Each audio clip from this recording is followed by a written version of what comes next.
Hello, everyone. Thanks so much for joining us today. Welcome to Developing Capacity for Computational Thinking, a Digital Promise webinar funded by the Robin Hood Learning and Technology Fund. I'm Kelly Mills, Computational Thinking Project Director at Digital Promise. Take a few moments to introduce yourself in the chat. Tell us your name and role. Are you a teacher, district leader, curriculum specialist, or something else? Where are you from, and what are you hoping to learn about today? I will be kicking things off here, reviewing our agenda and rationale for this webinar, and then pass it off to my colleague, Pati Ruiz, to hear from our computational thinking expert panelists. It can take a few minutes for everybody to get to know each other in the chat, and then switch to the next slide when we're ready. Okay, thanks so much for taking a few moments to introduce yourselves. For today's agenda, we're excited to share a brief overview of our recently released report, Computational Thinking for an Inclusive World, which inspired the need for today's webinar. A majority of our time together will be hearing from our expert panel about their experiences scaling and sustaining computational thinking integration through shared leadership and professional development. Finally, we'll have some time in the end for Q&A. Throughout the webinar, please contribute any comments or questions in the chat. We are excited to facilitate an active and engaging discussion on and off screen.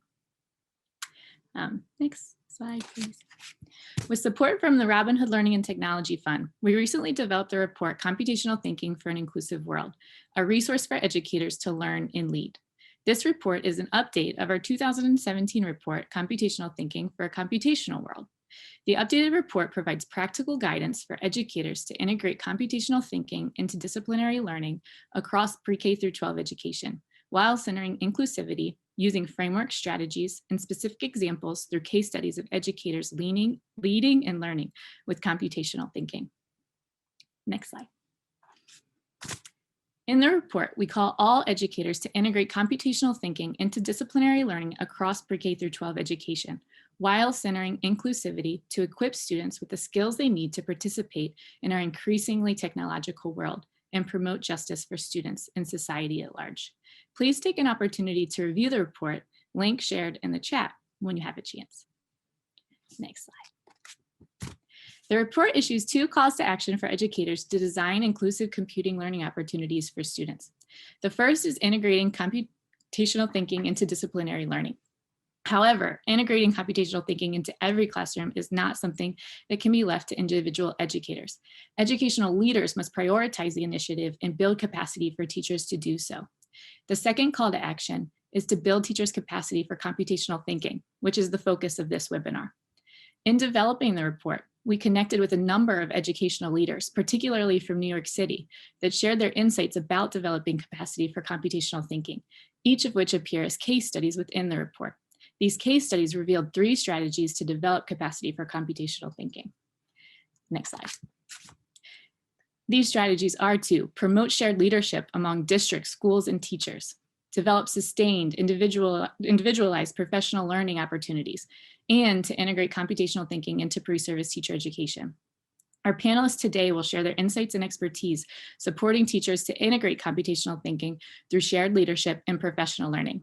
Next week, we are having a webinar that focuses specifically on pre-service teacher education. Next slide. Now I am thrilled to pass it off to my colleague, Pati Ruiz, and our panelists, each who have unique experience scaling and sustaining computational thinking integration through shared leadership and professional development. Go ahead, Pati. Thank you so much. I'm going to ask the panelists to turn on their cameras. And Elise, if we could please go off the slide so that we can see the panelists. And I'm going to ask everyone to please introduce yourself. We'll start with Heather. Sure. Hi, everyone. I'm Heather Sherwood. I'm a research associate at Education Development Center, the Center for Children and Technology located in New York City. I'm a former 4th grade teacher. I also taught after school coding and CT classes before I started working at EDC. But the majority of my work in the last 5 years here at UDC has focused on looking at the different ways that schools are integrating computational thinking across their curriculum. And that led to a partnership with Sherry Fangsali at Research Alliance and Maya Israel at University of Florida, where we developed a CT integration framework that we've been using in two different research studies that help schools think about their pathways and processes as they're integrating CT into their curriculum. Thanks for having me. Thanks, Heather. And next we'll go to Julio. Hello, everyone. My name is Julio Vasquez. I'm the Director of Instruction and Human Resources for the North Salem Central School District. I've been an educator in New York for over 20 years and have had the pleasure of working with Digital Promise now for about 3 years to develop our computational thinking computer science program in our school district. And it's a pleasure to be here. Thank you, Julio. Sherry? Hi, everyone. I'm Sherry Fangsali. I'm the Deputy Director for the Research Alliance for New York City Schools at NYU. And today I'll be sharing some of the lessons that we learned through a project that was funded by National Science Foundation called the Maker Partnership Project, which was a research practice partnership with schools at Penn and Maker State. And I'm thrilled to be here. Thank you. Diane? Diane, you're muted. There's always one of us. I'm Diane Levitt. I'm the Senior Director of K-12 Education at Cornell Tech. Cornell Tech is a graduate campus of Cornell University on Roosevelt Island in New York City. And as part of the commitments to the city when the campus was founded, Cornell made a commitment, a substantial commitment to bringing computer science to New York City public schools. And I lead the team that does that work. I'll be here today talking about some work that we do in coaching, content coaching in classrooms that is supported in part by the Siegel Family Endowment, and the work we do in computational thinking that is that I've worked with many people on this Zoom with through the Learning and Tech Fund at the Robin Hood Foundation. Thank you. And Julie? Hi, everybody. It's great to be here. My name is Julie Evans. I'm the Chief Executive Officer of an education nonprofit group called Project Tomorrow. For the last 2 years, we have been implementing a new professional learning model for teachers around computational thinking integration within everyday curriculum in 10 schools in New York City. That work has been funded by our good friends at Robin Hood. And I'm happy to be here today to talk about some of the things that we're learning from that work. Thank you so much. And I'd love to start by understanding a bit more about the role each of you played in this work. So we'll start with a question for Heather. Heather, you've worked with schools from across the nation to develop integrated computational thinking programs. What recommendations do you have for school leaders looking to integrate computational thinking in their buildings? Sure. So we've worked as a part of this CT integration work with approximately 23 schools in New York City through a project funded by Robin Hood Learning Technology Foundation, and then also separately on a project funded by National Science Foundation with multiple schools out in Chicago Public School District. And a lot of schools, they look very differently. So the way that they envision CT integration within their school could be different. So we always, recommend starting by thinking about what their vision for CT integration looks like within their school. What is their definition for computational thinking, and also what computational thinking integration is. And starting from what they see that plan looking like in the near future, but also long-term as well. And then creating a plan that kind of works towards that vision, but starting small. A lot of the schools will start with a specific grade band or a specific content area just to start to get their feet wet and start to build their capacity. And then as time goes on, they'll expand and add different grades to that or different content areas and increase the scalability throughout the school that way. Also to provide a lot of opportunities for teachers to have some professional development, either through opportunities outside of the school, attending PD sessions with great groups like Project Tomorrow and Cornell Tech, or doing some workshops, but also allowing for teachers to have some time to collaborate with other teachers within their school, either giving them some common planning time to kind of work through lessons together, to give each other feedback on the lessons that they've developed, or encouraging to do a professional learning community so that they can also share ideas with each other as well. And then to go back and to revisit their plan. A lot of schools that do this work after a year of going through integration, they might realize that things shifted a little bit. Maybe their definition changed a little bit, or their vision of what CT looks like in school changed a little bit. So to keep reassessing, their progress and thinking about what is their plan, to revise their vision and plan as they go. Thank you so much, Heather. We will turn it to Julio now. Julio, as a school leader, you've worked with building leaders and teachers to develop system-wide K-12 learning opportunities for computational thinking. Can you describe your approach to building capacity for computational thinking across a school district? Sure. The opportunity for us to develop a computational thinking computer science program for our school district came to us first from our BOCES region. And we were given the opportunity. We were one of 4 school districts in the state to take part in that. So our first step was really to assemble a team of our building leaders, but also making sure that our teacher leaders were represented in that, and building an understanding or a why we were doing this work with so many competing initiatives. It was really important that everybody understood the importance of this work. And once we had that, then we crafted specific goals and outcomes for where we wanted to go with this work. So if our seniors were leaving us, how did that tie into our profile of a graduate, and what did we want them to come away with? So ideally, we wanted our students to have full participation in AP computer science courses, and also courses that really developed more media literacy, and as well as the use of the Python computing language. So we've been able to develop those courses and offer those courses for our students. But we also realized that it didn't mean much if we only had a handful of students enrolling in those courses, or if it were only white male students that were involved in those courses. So our goals were that our female students would be a part of that. And now, as we're continuing to work on that goal, making sure that our English language learners are able to take or participate in that, and our students with disabilities.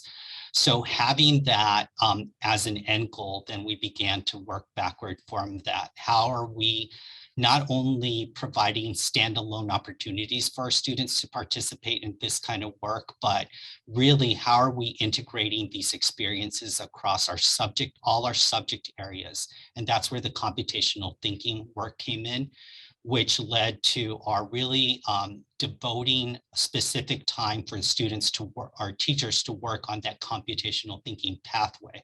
So that's work that we've been doing now for the last year. And our goal is to continue to really clear teachers' plates in regard to that work, so they're not being pulled into various directions, and helping them to see how they're engaging in best practices in instruction by engaging in this work. And they are addressing diversity, equity, and inclusion goals by working on this too, and just having a consistent focus and concentration on this work. Thank you so much. Very important. We'll turn to Sherry. Sherry, you've worked to develop support systems for teachers to integrate computational thinking in their practice. I'd love to hear you talk about these support systems you've provided for teachers who are looking to expand their knowledge and practice in computational thinking.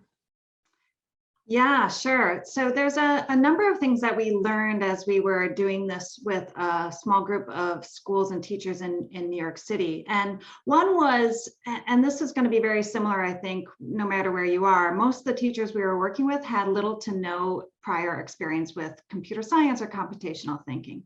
So starting with that, our practice partners, schools that Can and Maker State, the very first PDs that they held, they started where the teachers, with their own practices. So they started by showing teachers where they were already using computational thinking in their everyday instruction. For example, decomposition by breaking down things into smaller pieces, or talking about algorithms that teachers were using, and then building and amplifying on that, showing them how they could elevate that work and make it more explicit in their own classroom. A second way that our project supported teachers was by spreading the professional development throughout the year. And, this is not a new concept. It's actually been pretty well established in the professional development literature. But it's really important, I think, when teachers are learning a new content area. So by meeting 4 or 5 times during the year, teachers had the opportunity to learn material, see model lessons, gain new skills, go back to their classrooms, try it out with their own students, and then come back to the group and talk about their successes and challenges and get feedback and support in how they were doing it and improving them. And then a third way, which Heather also mentioned, was the importance of collaboration and working together with peers. This was super critical, both in the professional development sessions that teachers got to work together with each other to share and to provide each other feedback, but also back in their own buildings to have a community of practice. And then just as a fourth area, I would say that, especially being new to the content, it was super important that teachers had high quality materials and curriculum to start with. And then they were able to take that and adapt it to their particular context and needs, which is particularly important when you're talking about inclusive education and equity-oriented education. But they needed something to start with so that they weren't starting from scratch. It was too much of a lift to be also, learning the new content area, learning the new pedagogy and the approaches to instruction, and then also having to create your own curriculum was too much. So starting with some high quality material was really helpful in teachers getting off the ground with that. Thank you so much, Sherry. Our next question is for Diane. Diane, you've done extensive work coaching teachers at all levels to integrate computing in their classrooms. How do we support teachers in adopting it into their practice, no matter what their subject area is? And Diane, can you please unmute? Thank you. My apologies. Okay, now you have to give me a minute to get myself reorganized. Okay, I want to first say that I agree with Sherry that it sounds like a cliche, but one of the most important things I've learned from Kelly Powers, the incredible educator who leads our CT work, is that we've had the best success in teachers adopting computational thinking when we can start where they are. Showing them things they do and teach that reflect aspects of computational thinking and getting them comfortable and then fluent with a new vocabulary to describe those concepts. As an example, we not only have algorithms that help us multiply 2-digit numbers, we have algorithms for going to the bathroom and lining up for lunch. Because most elementary schools are made up of gen ed teachers, we can show the way CT ties to other subjects as well. We've also found that, like our students, repetition strengthens teachers' confidence and competence. So encouraging them to present CT learning experiences over time not only strengthens their practice, it helps the CT creep out of a particular subject area and into the daily life of the classroom. It's that computational agency that we're trying to build in teachers and in turn in students. We really agree with the recent Digital Promise report that sustained, individualized professional learning opportunities are key to helping teachers achieve this mastery. So for Cornell Tech, that's the role of our coaches. They are CS master teachers who engage in long-term relationships with schools to build computing into the culture and the curriculum. Even CT, which we have found much easier to onboard for teachers to onboard than CS, cannot be mastered in a weekend workshop. Teachers can learn the material relatively easily, but using it to provide meaningful learning and metacognitive experiences in the classroom turns out to be a completely different thing. And it is vastly supported by a coach who helps the teacher think through lessons during planning, is there while it's taught, and can then provide feedback to deepen a teacher's insight and practice. Lately, I have started to think of teaching as kind of a cross between performing stand-up comedy and Hamlet every day. If you get in front of your audience, in this case, your students, and you haven't had a chance to master your material, they will eat you alive. So we believe that coaching helps teachers kill it on the CT stage. Nice, thank you. Julie, you've taken a unique individualized approach to professional learning. Can you tell us more about the factors that might influence teachers' preparedness to integrate computational thinking? Certainly. And of course, I'm going to echo a lot of things that my colleagues have already said, because we are very much of one mindset in terms of what some of these key factors are. You know, we started our work with really understanding how do teachers adopt and adapt new instructional practices. What have we learned from the experience using different types of digital tools, new types of learning models in the classroom, in terms of that spectrum of teacher readiness to take on some new types of practices? So we started at that place, which is very much like what Sherry and Diane were talking about in terms of meeting teachers where they are. Now, in terms of thinking about teacher readiness, what we did in our project is we created a spectrum of teacher readiness to evaluate teachers' competency, confidence, and comfort across that spectrum. And then we match personalized one-to-one mentoring and coaching over the entire school year with where teachers are. So there is always value in understanding where teachers are, but it's the most important part is going to that next step. So competency in terms of understanding the concepts, the tools, the mechanics, the vocabulary, obviously very important. But equally important to think about how do we help teachers develop confidence in their delivery of computational thinking as integrated within their everyday curriculum. And so thinking about that confidence, it's not just about meeting teachers where they are, but actually helping them feel empowered to be successful. And as Sherry already teed up for us, that idea of linking it back to where they're already using abstraction, where they were already doing pattern recognition, is a good place to start. We also think it's really interesting not only to think about that competency and that confidence, but the comfort that teachers have with computational thinking. Now, comfort can be kind of a funny concept, and some of you might be going, comfortable, how can that be? But what I'm really talking about here is teachers' valuation of the importance of computational thinking, so that the attitudes that they bring to this work are in alignment with what not only their goals are in the classroom, but actually what their school and district priorities are as well. So understanding that alignment all the way across the spectrum in terms of the competencies, the comfort, and the confidence is really important. The other thing that we've done in here in our project is think about what does it mean for teachers to not only develop their capacity, but the sustainability of those habits or that culture around computational thinking. So it's one thing to say, oh yes, I understand how to use computational thinking within this math lesson, the science lesson, my ELA lesson, but then not to be able to institutionalize that within their DNA in their classroom. So we very much have built our program around the idea of not just seeding that computational thinking knowledge, but actually creating a sustainable foundation for that teacher to build their own capacity, to expand upon that capacity, and for that actually to be part of the overall school culture.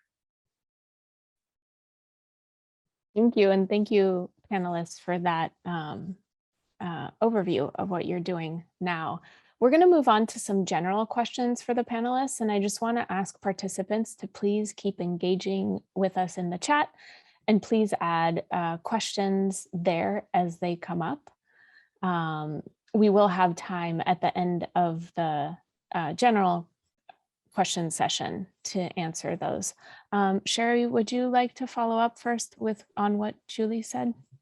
Yeah, just a quick follow-up, which is a little bit of the flip side of what Julie and Diane were talking about in terms of teachers' confidence and developing their expertise so they're not eaten alive.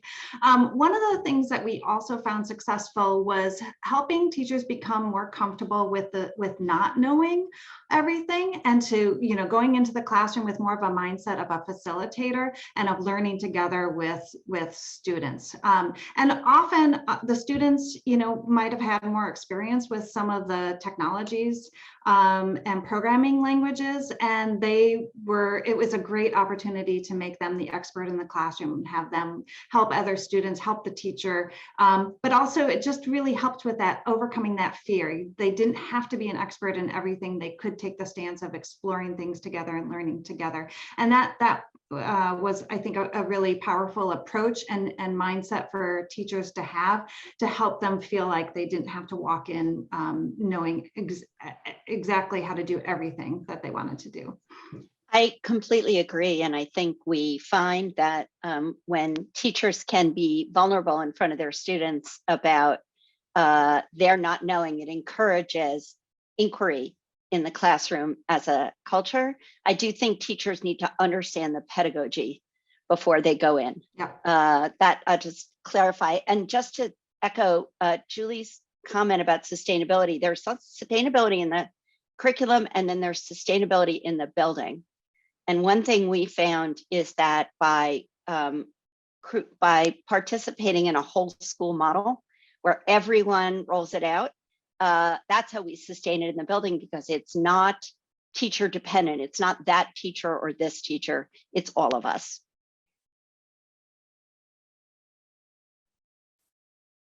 Thank you so much. Okay, so we're going to jump to the first general question. This is a time when one extra thing seems unimaginable, especially to educators.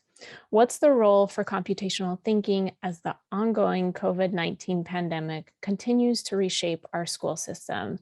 And Julio, since you're in the middle of this, we're going to turn to you first. Sure. I think, the key there is like how we're thinking about this. If we do start off thinking about this as one more thing that we're doing, then that's what it becomes. But if we think about it more of this is good best practices in instruction and what students should be doing day in and day out, then it changes the context of it. And then it becomes more of how we're enabling or empowering our teachers to do this work. And as I mentioned before, for me, it's really been taking a lot off of their plates and allowing them to really choose this as their focus. Our teachers are choosing this as their personalized professional development plans for the year. So then it's all about how we support them through digital promise, through time that we provide them through curriculum monies to develop their lessons and to provide them feedback on the work that they do. So really that's the approach that we've taken in our school district. Less is more, and making sure that what teachers are doing is high quality. Thank you, Julio. Diane, do you want to jump in with anything? Sure.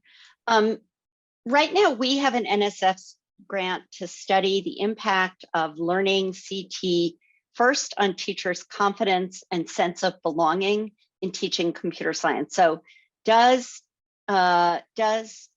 starting with CT as educators sort of grease the wheels for CS? I think if we find that it does, given that it can be more accessible and easier to onboard for teachers, we may have found one way to make computing education for all more accessible and sustainable. And obviously, right now, that's what we're looking for, is a way, an easy way in.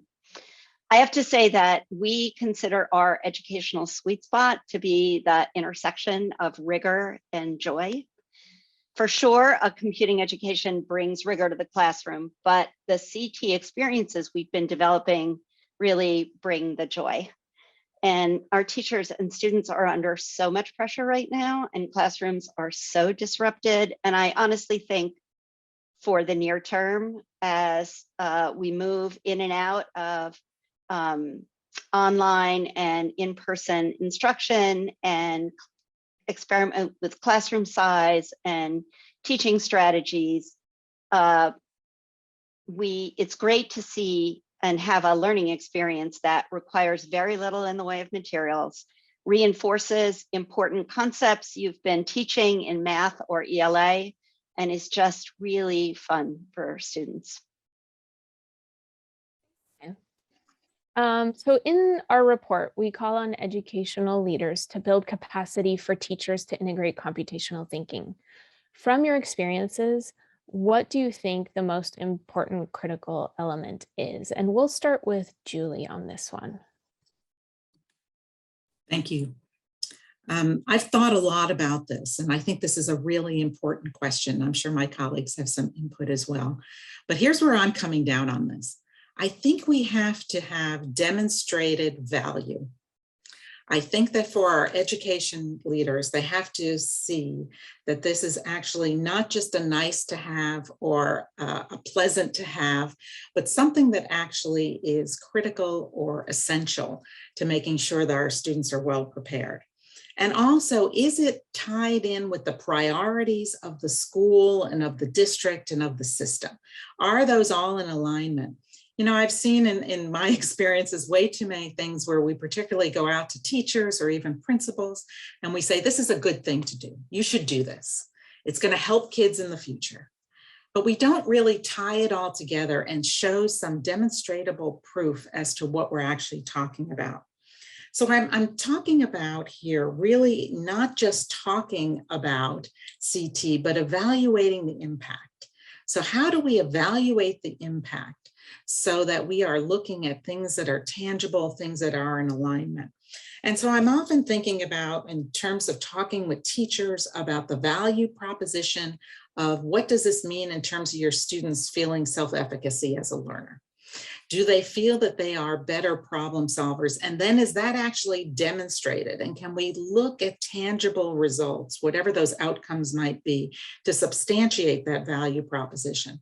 But then equally important is not to just put the period at the end of the sentence about the value proposition for the students, but also talk about the value proposition for the teachers. Because as I mentioned before, when we talk about sustainability of computational thinking as an important problem-solving strategy in the classroom, it has to bring value to the teachers as well. Do the teachers feel more effective? Are they more effective? Does it actually save time for them? Does it make them feel that their efforts are rewarded effectively because they're also seeing the outcomes? So I think it's about this value proposition. And how are we demonstrating that value proposition, and how are we articulating that so that it doesn't come off as just another nice to have in the classroom, but something that actually has a proof case behind it. Thanks, Julie. Heather, do you have something to add? Yeah, so adding on to what Julie's saying and thinking back to some of what Sherry and Diane were talking about, as a researcher, I'm always thinking about a trend. And there's a trend that I'm seeing here that I was going to talk about as well, is that leveraging the synergy between disciplinary learning and computational thinking. And that was a strategy that was in the report that I think we've talked about that's also very important. In our research, we've surveyed all the teachers, and Diane and Sherry and Julie and some other groups have been working with on to what their barriers are in terms of getting started with CT integration. And one of the biggest ones that we've heard is the lack of time. A lot of teachers are concerned about adding something extra into their day. Another huge barrier was teacher knowledge. Teachers being, CT is very new to most of the teachers that are in the classroom right now. And so by having teachers, as Sherry said, build off of what they're already doing in their existing curriculum, looking for those places where they can start to try things out, start to tease in a little bit of CT and math or into their ELA. It also helps them, again, as Sherry said, learn along with their students. It helps them to have more opportunities for themselves to grow as well as their students. And then they start to see how CT is applying to different contexts. So it's a word problem maybe is applying to something else along the way, which then in the long term will lead up to some sustainability. There's also some really great examples that you guys, I see some people commenting on examples in the report. There's some excellent examples of activities that integrate CT into content area across the different grade bands that, kind of gets at some of this. Thank you, Heather. And Sherry, do you want to add anything? Yeah, just really quickly building off of particularly the notion of challenges that teachers face when integrating. It's something that we've all seen and is pretty well documented in the research, the competing demands, the challenges to find time within a schedule, access to equipment and materials. These are things that school leaders really are in a position, very strong position, to help teachers overcome. And so working really closely with school leaders to do that, to help them carve out time for teachers to plan together so that they can collaborate, which we know is so important, to provide teachers with release time so that they can get the PD that they need to build their skills and their knowledge, ensuring that teachers have adequate hardware and software and the other materials that they need. I think, working really closely, it really helps.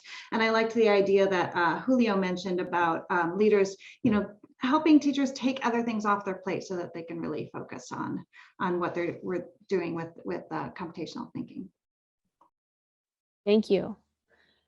Our next question is around inequalities. Large inequalities continue to exist in access to equipment and learning opportunities needed to build computational thinking skills for students that experience marginalization.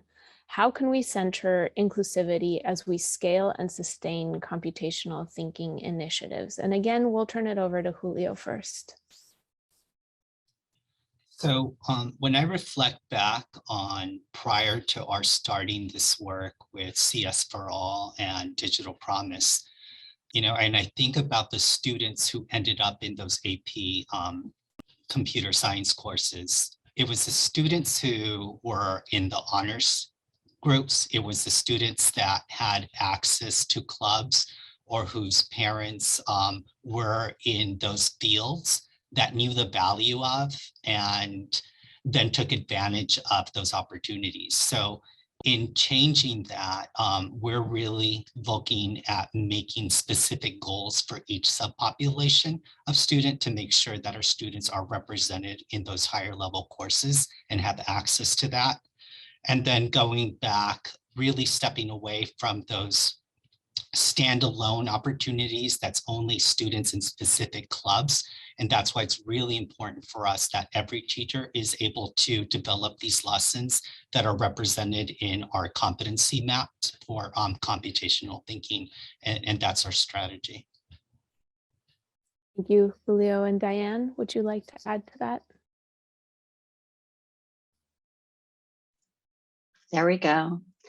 So personally, I think as a community, we need to stop treating this as a teacher by teacher or even school by school problem.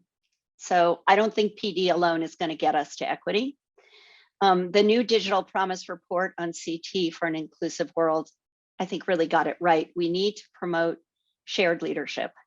Our schools of education need to make bringing computational thinking to the standard curriculum a priority. Our federal and state departments of education need to adopt standards and policies that not only mandate CT, but also provide the time, the financial and educational resources to support its adoption.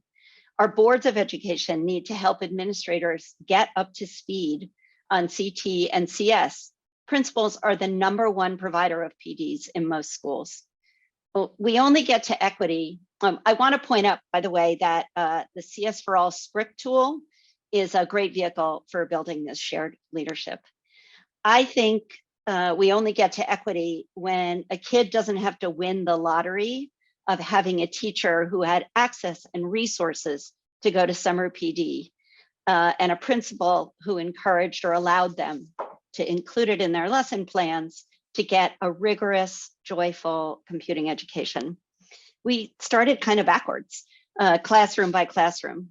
I think systems change is how we get to full inclusion. Thank you so much, Diane. So thank you for all of those responses. We're going to turn it over to questions from the audience. So thank you to Marika, my colleague, who's been paying close attention to the questions that have come up in chat and has identified a few for us to ask the panel. So let's start with the first one. What other factors beyond content and pedagogy do you think should be part of designing tools for measuring teacher confidence? And I'm going to ask the panelists to just jump in as you come up with answers.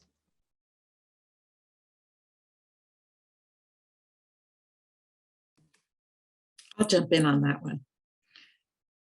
So, when we think about confidence, when we think about teacher confidence, we think about, again, I'm going back to my demonstrated proof. Okay, so when we think about measuring confidence, it's about the idea of our teachers on their own, without being totally coached every day of the week, actually taking what they are learning and going beyond the existing lesson that they have built to incorporate CT and saying, oh, I think I can use it in this, and that might be in a totally different disciplinary area. And so it's about thinking about measuring that confidence by looking at the extent in which computational thinking is interspersed, interwoven, infused within the way they're thinking about it. The other thing that we're seeing is around confidence is and maybe it's even bordering a little bit on the comfort side, is their use of the vocabulary. So how comfortable are they and confident in using that vocabulary, in recognizing when the vocabulary is being used by their students, in rewarding or acknowledging that with their students, and then continuing to let their students grow. I think one of the things that we have seen in our project, and again, across 10 schools, about 120 teachers this year that we're working with, is that when the teachers feel confident about their use of CT, not to say they are highly proficient, but they are at a confidence level. They are fine with giving their students more choices in terms of how to demonstrate what they know through using different computational thinking practices and concepts. And so that's also a measure of teacher confidence. It goes back to what Sherry was talking about before in terms of the teachers don't have to know everything, but they have to have a different mindset that says, I am comfortable enough in what I am doing here, that giving our students the opportunity to have choice, for them to have voice about what they want to do, can be a measure of that teacher confidence. That's the way we're looking at it in terms of evaluating some of our teachers. My colleagues might have some other thoughts on that. I mean, I just want to jump in and say that I think one really simple metric is it getting taught? Like, is this the thing that falls off the schedule when the week gets busy? Or is this the thing that we're dedicating actual minutes of classroom time to? So it's a very easy thing to measure, and it is definitely a measure of confidence and commitment. Whether we're seeing it showing up in the classroom.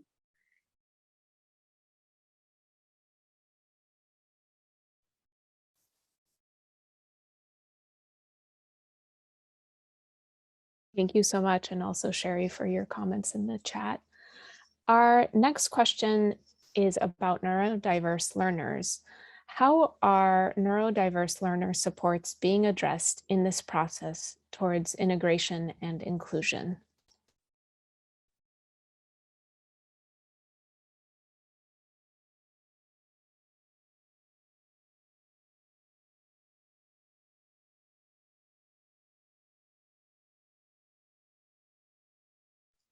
I'll just say that when you take a whole school approach, you embrace the the learning of every student. And we don't really care if students are interested in computer science. We don't care. Or if someone else has said that they're a CS kid, or no, you teach it to everybody and you find ways to be successful with everybody. That sounds really simplistic, but the one thing you make sure is that every kid is reached. Yeah, and I'll just briefly add on. That's a great question, Lisa. Thank you for asking it. And when you think about inclusive pedagogy, though, that's by design. Equitable and inclusive and culturally relevant pedagogy, they are all by design, addressing diverse learners, including neurodiverse learners. So, peer collaboration, differentiating instruction, giving students choices in the way they demonstrate their knowledge, as Julie was describing. All of those activities and approaches and pedagogies are ones that are really well suited to supporting neurodiverse learners. I think the other aspect of this is that at times we continue to think about this instruction as something else rather as something that it's already within the fabric of well-crafted lessons in any subject. So just shifting your mindset to this is something that has to be included in everything that you teach, and then really making sure that the language that is being used is explicit so that then students can make that transfer. It doesn't matter what subject they're in. That's the real value.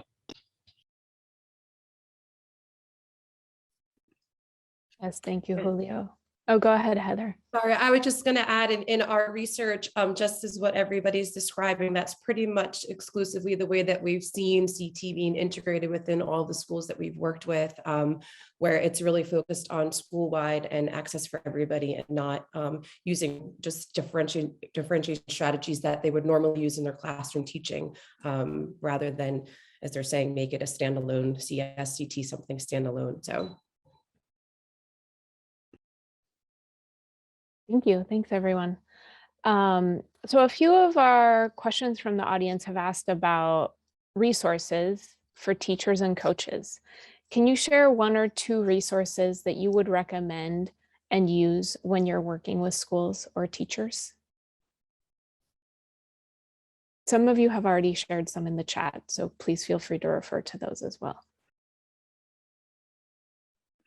Yeah, so I think Leanne dropped in the chat a while ago the toolkit that we've been developing, the CS teaching toolkit, and that is just coming out of its beta version, and we are working on revisions that we gathered from a year-long process. I really love this resource. I think it's usable even in its current online form, which is not perfect, but does really supporting teachers. And that's our focus there. One of the things that we've been working on in our project is how to help teachers go from understanding the computational thinking concepts and practices into actual everyday implementation. And so how do you actualize that? How do you take that and provide a way so that you can, almost like a coat hanger, kind of hang your computational thinking around different tools? In the project that we're working on in New York City that I've mentioned a couple times, our lead partner is a company called BrainPop. And we selected them because of the opportunity to use some of their resources as a way for teachers to actualize computational thinking. So that's taking it beyond the idea of here's a great lesson plan, whether it's plugged or unplugged, and implement it, but actually be able to see how it can become institutionalized. So for example, a concept mapping exercise is one that teachers do fairly regularly, depending upon the subject matter or what their unit of study is. And it's really interesting that our teachers have been able to really lean into concept mapping, whether they did it or not, because of the tools that are available through BrainPop, which has a make a map feature component to it.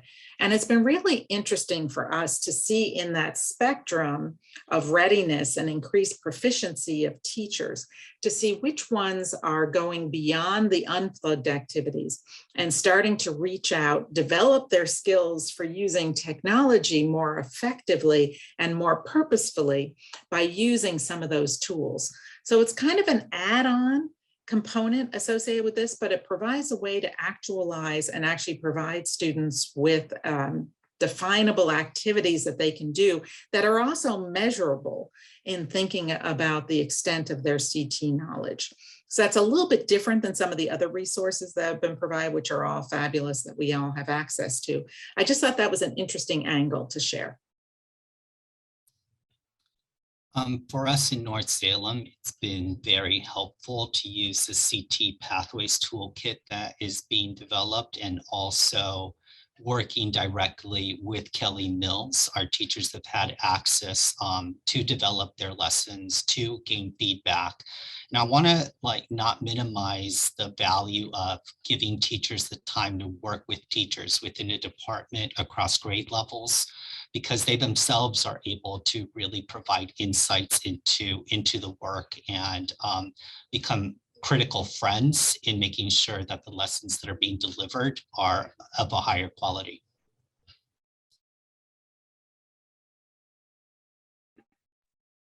And I'll add in that I did drop in the chat the framework that we reference in the report, and it's higher level than, it's not going to give examples of what CT looks like in the classroom specifically, but when thinking about all of these different elements that lead to school-wide, successful school-wide CT integration, it helps schools do a self-assessment of where they are at the moment, and then helps them come up with a plan of what are the things that they want to prioritize working towards, and help their progress, look at their progress along the way.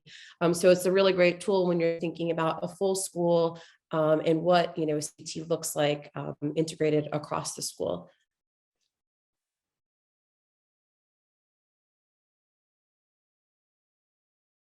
Thank you so much.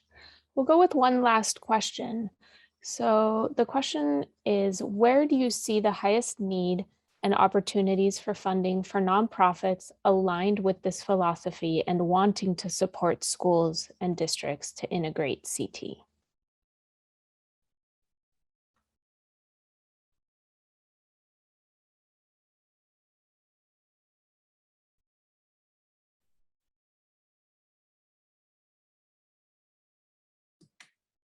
I'm not sure if this answers the question. It's a great question. But here's an interesting idea. In a lot of the conversations that we're having nationwide with state leaders, so think about departments of education, agencies of instruction at different state levels. It's been really interesting to us to sort of see a migration in their thought process. And I think this might be interesting for nonprofits to think about, and also from a funding standpoint. Whereas initially, a couple of years ago, there was a huge emphasis in a lot of state departments of education to talk about computer science as a workforce development activity, and to think about developing future technologists and computer scientists. I'm now seeing, just over the last couple of years, a shift to thinking more about the utility of computational thinking, not only as a pathway to computer science, but also as an end goal in itself in terms of helping students develop critical thinking skills, problem-solving skills, the type of future-ready, college and career-ready skills. That doesn't take away from the original path, it's an and. And so I think it's really interesting as state departments start to have a more enlightened view of this, that may open up some avenues, particularly for school districts, to have some funding that could help them support computational thinking, and particularly professional development around computational thinking. So I think that's been sort of an interesting trend line that we've observed in our conversations with many, many state departments of education. I think there's also an opportunity, it depends on the work of the nonprofit, but in some cities and communities where either the district doesn't have the capacity, or there's a particularly robust nonprofit, nonprofits end up coming into schools to provide some curriculum that isn't sustained by by core teachers, or that they haven't mastered yet. And so I think creating those learning opportunities for students that can be leveraged by districts is a really great priority for nonprofits that are in that universe. I completely agree, though, that those educational advocacy organizations that can open knowledgeable conversations with our leadership at the local, state, and federal level, that's much needed.